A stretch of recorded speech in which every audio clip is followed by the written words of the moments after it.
سلامونه علیکم هیله احترامات ملګرو بلال یم ستاسو ورور او نن به در سره یو داسې موضوع شریکوم چې کیدای شي تاسو ډیرو خلکو کتلی وي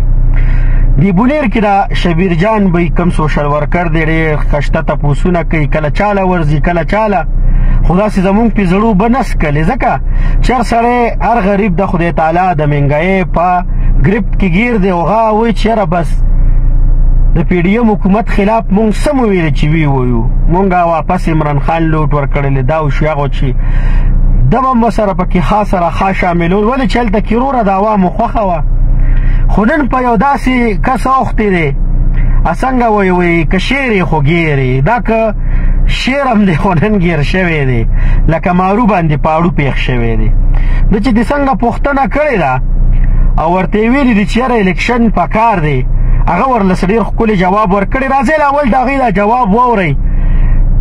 پوهان به په انشاءالله پوه شي او چې کوم نه پوهېږي خو هسې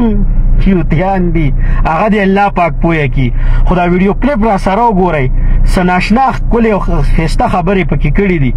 داسې جواب یې وله ورکړی دی که نه چې بس پوهان به پې پوه شي او دا نور دی الله پوه کړي نو دا ویډیو کلیپ لږ وګورئ بیا راځو خبرې کوو پې الیکشن پکار دی که نه دی پکار الیکشن ولې پکار دی هر چا نه تپوسونه کوي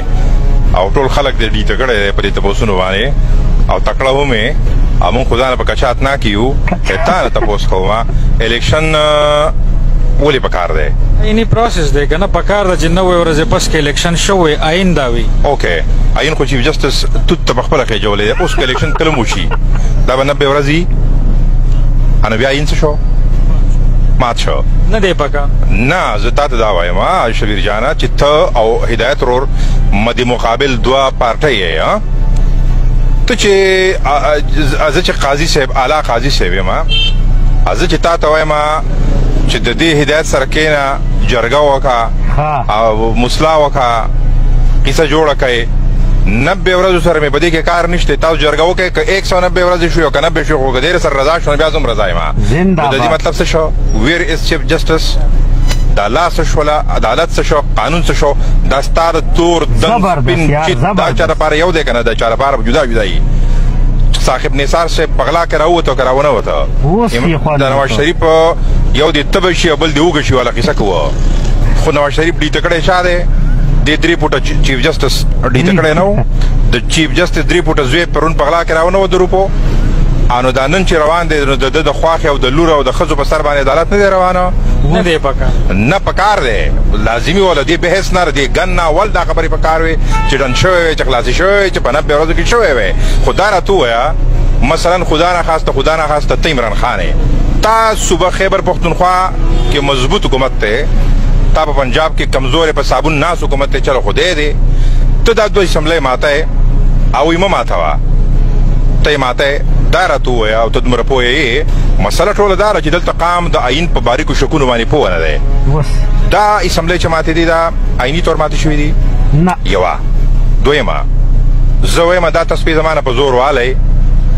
والی رانه هدایت رانه والي 2 منټه بعد په دې پسې جاړم ټول جوړ پسې سلاکو مال زما تصفیه ما ورکولې ولې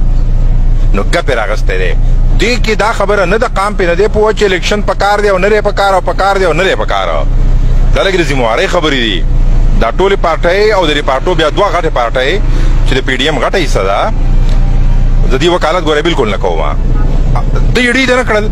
له دوی سیاست مکمل ختم نه کړ نو دا په لیکلو کې قام په دې خبرو هم نه دی پوه دا په اسټامپ پیپرو لیکل شوي دي له دې ټایم نه دې ټایم پورې به موخه راکړې بیا به زه شی ټیک کوم اوس په دې باندې خام موږ پوهېږو یاره بیا ورته کنزل کوي زبردست ماشاءالله مشره داسې خبرې دي ورته کړې دي قام په دې خبرو نه پوهېږي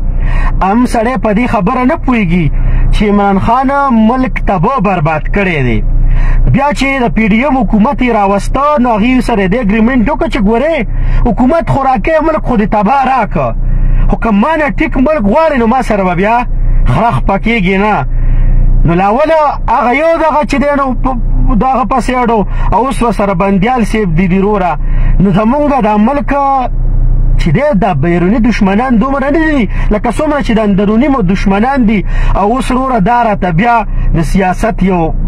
محور جوړی مولانا صاحب یې ورسره هم نه مني خو دې کس چې دا کمې خبرې وکړلې دي شبیر بیتا نو یاره یقینا دی چې پوخان به پې پوهه شي داسې دا سترګې یې وله راکړلې چې ته څنګه ما نو ما خو د سیاست تباه که ما اویا کاله چې دی نو دا ملک ساتلی دی په اویاو کالو کې 2 زره به قرضداري شوی او چې کله د نواز شریف حکومت په ختمېده زما ملک په اخیري کشت ورکو ایمف لو زما ملک په د ایمف د غلامۍ نه خلاصېده دا خو تا واپس د ایمف غلام دی راوسته د ایمف غلام دی په قوم مسلط که او قوم ته وایي چېره دا صحیح لیډر دی او دا حقیقي لیډر دی او دا ازادي غواړي د هغه خپله نه بچی آزاد دی او نه ښځه آزاده ده او نه په خپله آزاد دی ابه زما او ستا د قوم بچی بس آزاد کي نو تا په هغه باندې دا ملک د اویو کالو کې دومره نو قرضداره شوی لکه ستاسو د ثاقب نثار د صادق او امین چې څومره دا ملک تباه که د ډیم چندې ثاقب نثار لالا دي وخوړلې د ورسره وخوړلې او غبل وخوړلې او وروره اوس په بدنام د پی ډي ایم ګورنمنټ خلک چې نو دي ورسره د اګریمنټ کړی چې مونږ به ملک ټیکو پرونه ماشاءالله 100 روپۍ پټرول ارزان شوي دي 50% به د نوکرپېشو خلکو تنخواګانې بجټ کې سیوا شي نو ماشاءالله دا ښکلی اقدام اوچت شوی دی د چین سره لارې کولو شولې الله پاک به ملک ټیک کړي خو دغه هم وایي چې مونږ ملک ټیک کړو بیا به الیکشن لړو ولې چې اوس خو د عوامو اعتماد دې مونږ نه پاسو زمونږ خو د سیاسي تبعیه وکړله نو پیریوتیان وایي چې د سیاست نه تختی د دغه نه تختی الیکشن نه نابی نه 3.5 کاله مونږ چغې والې تاسو د الیکشن نه تختېدی اوس زمونږ مشران ملک ټیک کوي چې ملک ټیک کړي بیا به الیکشن کوو بیا به د عوامو اعتماد پیدا شوي ولې چې د 3.5 کالو قرضه یو طرف ته که او د 1 کالو بل طرف ته که بیا هم چې د 3.5 کالو دا قرضه سیوا ده نو ملک چا تباه که د ملک د تباهۍ ثاقب نثار عمران خان او هغه نور نومونه نه شو هغه تیریږو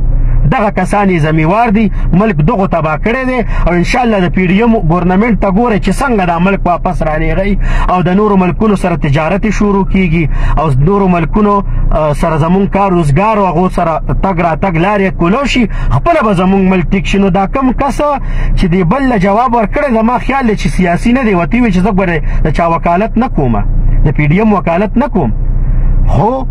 زیاتې او دغسې د آیین خبرې ته ماته کښې نو آیین خو مشر چیف جسټس یې په خپله ډیته کړی توتې تورې کړی دی نو ملګرو ډېرې ګټورې خبرې کړي دي ویډیو در سره مخکې شیر کې ستاسو ورور بلال اجازت غواړم د الله په امان